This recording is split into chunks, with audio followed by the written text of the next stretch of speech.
Is there possibly a sector that we believe will drive the majority of all commercial construction over the course of the next 5 years? Absolutely. Is there actually an industry sector that's going to consume 27% of all commercial real estate in that same time period? Absolutely. Which one and where? We're going to get into in depth in this particular podcast episode. Welcome to the PioneerCast. I'm Dwayne Avels, founder and president of Pioneer IQ. Hopefully over the course of the next 10 to 15 minutes, you're able to pick up a few tidbits that would allow you to, number one, develop your leaders, two, help you build your business, and three, help you forecast and monitor your markets. We're in a series that we're calling 2021, the year of transition. Today, we're going to cover the industry sectors of warehouse and transportation, two very critical long-term drivers of growth.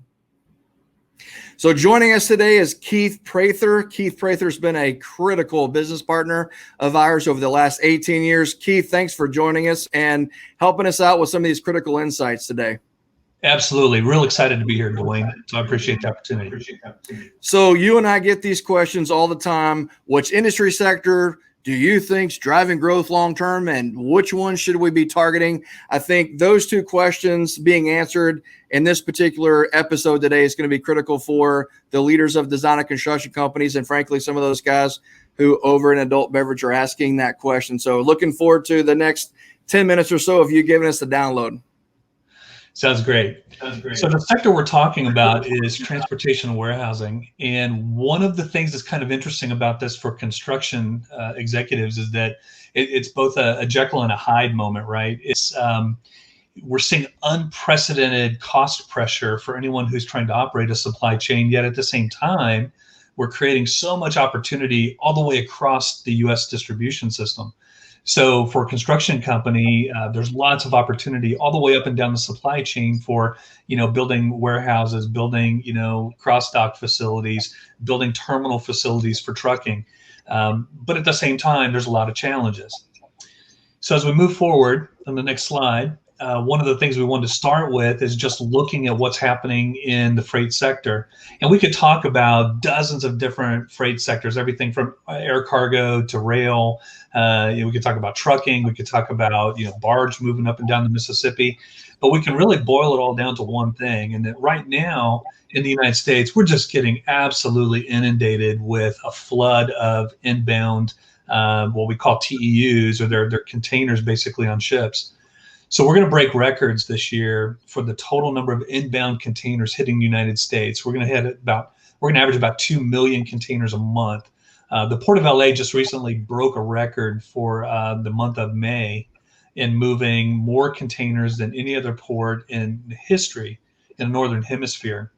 And so when you think about that, those inbound containers hit the port, they get broken out, then they either get railed or trucking utilization to get at the destination. And so we just got a tremendous amount of cargo just flooding the entire U.S. distribution system. So again, as mentioned, we're on pace to set a record, and it's pushed rates up. So if you're paying for trucking spot rates right now, you're paying 67% more than you were a year ago. And that kind of congestion is spreading all the way throughout every mode of transportation. We know that we have rail systems that are going to need to be built out. We know that trucking systems have to be built out. We've got issues up and down the ports with port expansion and the need to be able to handle more volumes. And so again, tremendous opportunity as well as tremendous risk. But there's one other part of transportation, as we'll see on the next slide, that really is creating some of the greatest opportunities. E-commerce growth over the next year and over the last year has just been booming. So we know it's going to grow about 23% in 2021. E-commerce was up, Dwayne, last year over 44%. And we know on a global basis, it's going to continue to grow at over 20% per year through the year 2027 at least, before it even starts to plane off. Growth rate slow. Wow. It's absolutely crazy. Hey, in order to be able to handle that volume, they're going to have to add about 330 million additional square feet of e-commerce warehouse and fulfillment space by 2025. And I know we normally think about that, Dwayne, as being just, slap up some metal sides, put up a metal roof, and you've got a building. But you're talking about some of the most advanced types of fulfillment you can imagine, with full robotics, infrastructure required to be able to handle automation, innovation. These are some of the most advanced facilities we've seen. And so it's a tremendously different type of construction than we're used to. And as you said early on, as we started the podcast, I mean, it's going to take up 27% of all industrial real estate through 2025, because we're talking about massive, massive expansion. What I love about what you're saying on these fronts, Keith, is when you talk about a 20% CAGR for literally the next 6 years, when you talk about 33 million additional square feet, when you talk about 27% of all real estate, we're not talking about this being concentrated in an area. This is a substantial chunk of our real estate and market over the course of a lot of markets, correct? Yeah, you're exactly right. And here's the other trend, is that in order for e-commerce companies to compete with brick and mortar retail, they've got to be able to deliver products to you within, same day or at least the next day. Otherwise, you'll go down to the local retail store, you just grab it, buy it, and take it home. So they have got to get distribution, and they've got to get products staged very close to where they're consumed, right? So if I'm in Kansas City and I'm buying products online, I expect to get it within a day or so. And so they've got to build those facilities and expand their capacity to carry more products at a localized level. So yeah, you're right. I mean, the opportunity is all across the country. It's not just, confined to one particular part of the country. One of the other trends that you and I have been talking about now for a little over a year or more is the whole notion of nearshoring and reshoring. And Inbound Logistics put together a really fantastic little chart here based on a survey that they did recently. And what they found is that 69% of manufacturers indicated that they're either, likely, extremely likely, to reshore their production back to the United States, at least over, the short period of time, next 2 to 3 years. So we've got a tremendous amount, even if those numbers are high at the moment, we've got a tremendous number of manufacturers that are thinking about making sizable changes in the way they source products and the way they build products. And a lot of that's going to end up back in the United States. You and I know as we travel around and we talk to different construction firms, they tell us all the time that they'd love to know where this activity is happening. And what we've been able to show them is that, it happens really along some of the key distribution corridors. So just like we were talking about in transportation, you and I talk about the I-35 corridor all the time, or the Mississippi Valley, anything down around the southeast part of the country where you've got lots of ports, lots of inbound activity. That's where a lot of this is going to be taking place. But it's not to say it won't be all over the country. But it's a trend that's going to be tremendous. One of the estimates I saw recently was there's going to be over $1 trillion spent by these companies on construction facilities, structures, just trying to be able to handle what a little bit of a reshoring trend looks like. And we do know that we're in the early stages of this. So for many of these companies, they're just now probably in the planning stages. They're not quite at the shovel ready, start digging holes stage. Yeah. One of the things that you've brought up and we've talked about a few times as it pertains to these companies who will be nearshoring or reshoring is their speed to market concept. And so it'll be really interesting as we watch more companies start to reshore, how open they are to one source solutions and a design build or a negotiated approach versus just their traditional design bid build. Because it seems like speed to market and their ability to start to create capacity and distribute goods is very critical for them. Is that true or not true? Absolutely. Yeah. And, here's the other thing too, is that a lot of the sourcing managers who are buying products just got hit with their fourth or fifth really large disruption in their supply chain. So the port of Yantian, which is the fourth largest porter, they handle about 25% of the inbound and outbound out of China. Because of COVID, has recently been shut down. And so you're talking about thousands and thousands of retailers and importers that have been hit with this disruption that are wondering whether they're going to be able to get products for Christmas. So they don't know if they're going to have stuff on the shelves. And if they do receive it, are they going to receive it after the real buying spree that we're going to get this fall? So for a lot of those folks, this is like strike three. I mean, they've been hit by, trade wars. They've been hit by COVID. They've been hit by, higher costs for transportation. They've been hit by so many different things over the years that they're kind of saying, hey, enough's enough. Time for me to get serious about this and really put my money where my mouth is and start planning for how we're going to address this. And what I would say too is that you're going to see some articles in the press right now about people kind of downplaying this opportunity. We're not saying that a company will move 100% of their manufacturing back to the United States. What we're saying is they're all admitting they need to move a portion of it back. They need to diversify their risk. And in doing so, that's where these big construction opportunities are going to come from. So on the next slide, then we want to move into a couple other things that are pushing. We know right now the Biden administration is very heavily focused on securing the supply chain. We learned during the pandemic that so many parts of the supply chain just got crushed, and we were in critical shortages of products.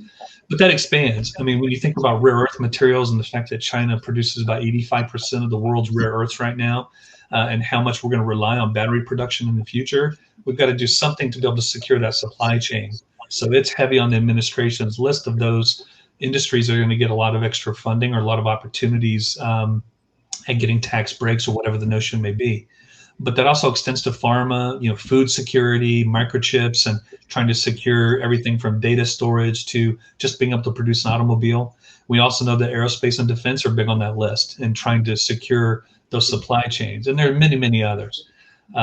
So we've got a real big, heavy push coming in the near future on this whole notion of nearshoring or reshoring a lot of this manufacturing. Keith, one of the things that I realized as we were initially discussing and introducing a lot of our clients to this overall movement, and I'd say it certainly qualifies as a movement, is it kind of felt like, well, probably not in our state, or well, maybe in 2050,000, right? And it was almost like this notion of, yeah, right. And what's interesting is over the last maybe 12, 18 months, I think this is the third or fourth different study that we've seen that's actually helping us understand that this is actually happening. I mean, even in the state of Kansas, we've had a few of these international manufacturers bring their operations to the state of Kansas, just as an example. But this is real. This is something that is actually happening. It's going to happen in a lot of states. And based on this slide, there are several different industry sectors that could be affected. Yeah, and so two different things here. You've got private industry that is looking at the conditions around the world and they're saying we've got to make a move. But now you even have the administration saying we're going to do something at a federal level to help ensure that we can protect the supply chain. And so you've got a little bit of it that's ultimately going to be forced, or the way they're trying to do this is they're going to offer a carrot to a lot of companies to say, here's some incentives for you to, reshore critical aspects of your supply chain. And so, so you've got a number of different factors working and pushing this, to happen. So odds are we really are going to start seeing shovel-ready projects and seeing lots of planning and lots of activity in this area.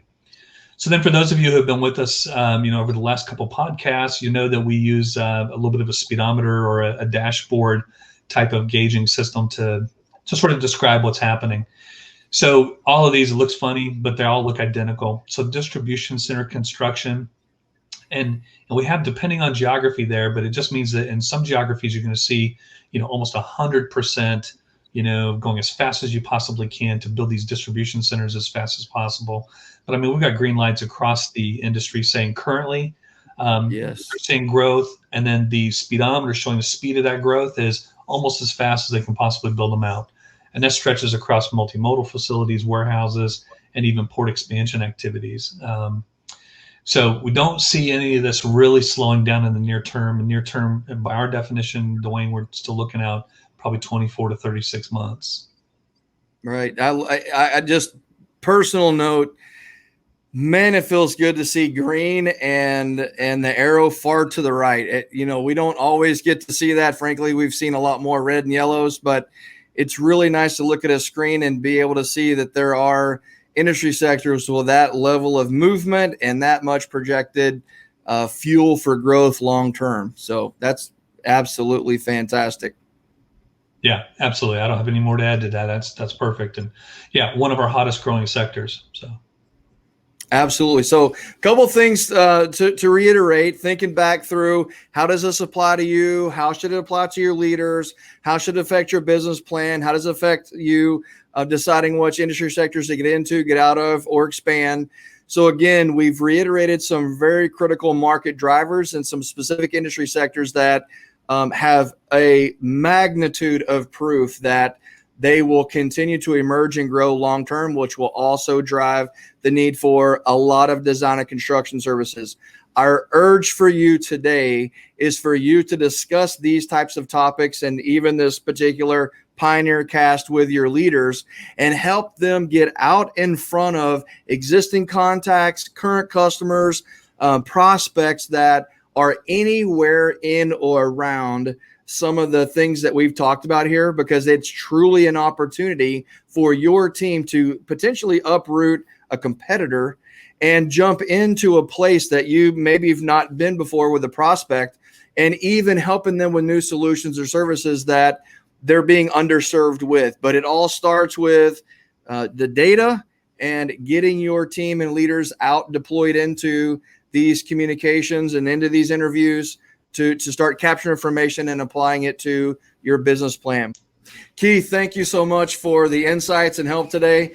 Obviously, there are a ton of industries and sectors and owners that are in need of a lot of help. What it takes is leaders with courage to jump out and be able to do it. So again, we would encourage you to lead on. There are a lot of people who need you and your team and your organization.